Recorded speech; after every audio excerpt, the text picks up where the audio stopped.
Prime Minister Stephen Harper is in Seoul tonight, where he's expected to announce a free trade deal that could mean big changes for Canadian ranchers and auto dealers. Our Vassy Kapelos is traveling with the Prime Minister. Vassy? Robin, it will be a whirlwind trip for the Prime Minister. Stephen Harper is here in South Korea for just under 24 hours, all in the name of furthering his government's aggressive trade agenda, an agenda that doesn't come without its critics.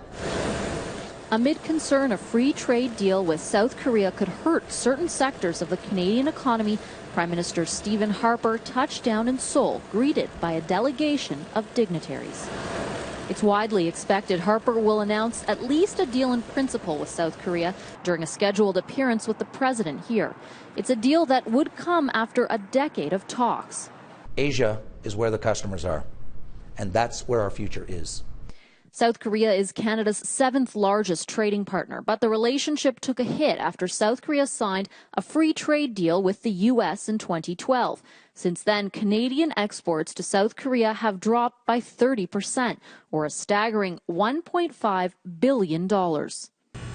Meat producers and those in the agriculture sector are keen to see that change. They stand to benefit from a deal. But the auto industry is a different story. The sector is worried a deal will eliminate the 6% tariff on Korean-made cars and lead to an influx of those cars in the Canadian market.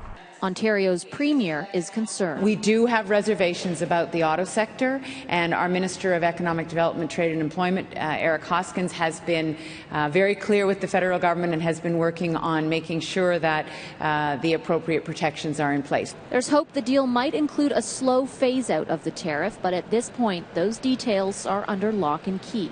They'll be released by the Prime Minister tomorrow. Now, while here, the Prime Minister will also be attending a wreath-laying ceremony at the Seoul National Cemetery and then later attending an official dinner with the President of South Korea. Robin? Vassy Kapelos in Seoul, South Korea.